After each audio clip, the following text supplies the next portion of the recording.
Exam में fail हो जाएंगे तो अब आप क्या कर सकते हैं। अगर आपको एग्ज़ाम में कम नंबर आते हैं तब आप क्या कर सकते हैं, और अगर आप कोई एग्ज़ाम गलती से स्किप कर देते हैं इग्नू में, तो क्या आप दोबारा एग्ज़ाम दे सकते हैं या फिर नहीं।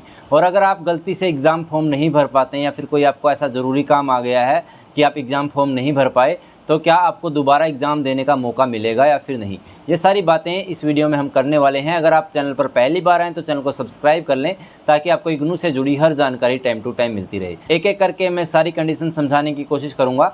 इग्नू में 2 बार एग्ज़ाम होते हैं, एक बार जून में और दूसरी बार दिसंबर में। जून के एग्ज़ाम जून जुलाई तक चलते हैं और दिसंबर के एग्ज़ाम दिसंबर जनवरी तक चलते हैं, यानी कि 2 महीने एग्ज़ाम चलते हैं। अब मैं आपको बताता हूँ एज ए एग्ज़ाम्पल, आप किसी एग्ज़ाम पेपर में फ़ेल हो गए। आपने जुलाई सेशन में एडमिशन लिया था, जून में आपके एग्ज़ाम हुए और आपका रिज़ल्ट आया, 1 महीने बाद आप फ़ेल हो गए। तो उस कंडीशन में आपको क्या करना है। उस कंडीशन में आपको घबराना नहीं है। अगर आप फ़ेल हो जाते हैं, अगर आपका पेपर अच्छा जाता है, तो सबसे पहले तो ऑप्शन आपके पास है कि रीवैल्यूएशन फॉर्म आप भरें। 60 दिन का आपके पास टाइम होता है। 60 दिन तक आप आपका रीवैल्यूएशन फॉर्म भर सकते हैं। रिज़ल्ट आने के बाद 60 दिन तक आप भर सकते हैं। अगर आपका रिज़ल्ट अच्छा नहीं है, यानी कि अगर आपका पेपर भी अच्छा नहीं गया, रीवैल्यूएशन फॉर्म अगर आप नहीं भरना चाहते हैं, तो आप दोबारा भी एग्ज़ाम दे सकते हैं। यानी कि अपकमिंग एग्ज़ाम जो दिसंबर में होने वाले हैं, उनके एग्जामिनेशन फॉर्म कभी अक्टूबर में आते हैं तो कभी सितंबर में भी शुरू हो सकते हैं, सितंबर के लास्ट वीक में भी आ सकते हैं।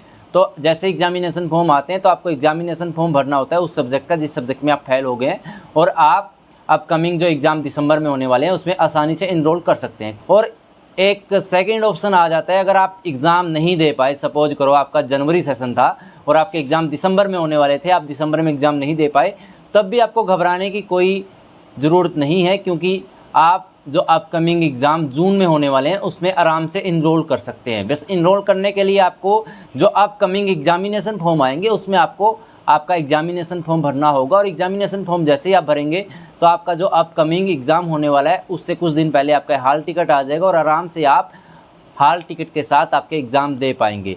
और रही बात, अगर आपके जो है कोई एग्ज़ाम ऐसे होते हैं कि स्किप हो गए, गलती से आप देना चाहते थे एग्ज़ाम, वो स्किप हो गया, फिर आपको ऐसा काम आ गया कि आप एग्ज़ाम नहीं दे पाए, तो आप क्या उस कंडीशन में भी एग्ज़ाम दे पाएंगे? बिल्कुल दे पाएंगे। उसमें भी आपको कोई घबराने की ज़रूरत नहीं है।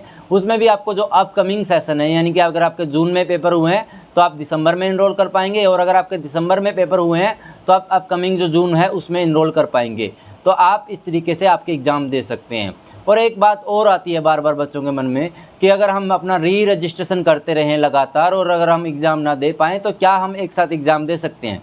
बिल्कुल दे सकते हैं, उसमें भी कोई दिक्कत नहीं है। अगर आप फर्स्ट ईयर, सेकंड ईयर और थर्ड ईयर, अगर आप बैचलर डिग्री कर रहे हैं और री रजिस्ट्रेशन कंप्लीट कर लेते हैं 3 साल का, और अगर आप एक साथ एग्ज़ाम देना चाहते हैं तो दे सकते हैं। उसके लिए आपको एक साथ आपके एग्जामिनेशन फॉर्म भरने होंगे। इस प्रकार से आप जो है एक साथ भी एग्ज़ाम दे सकते हैं।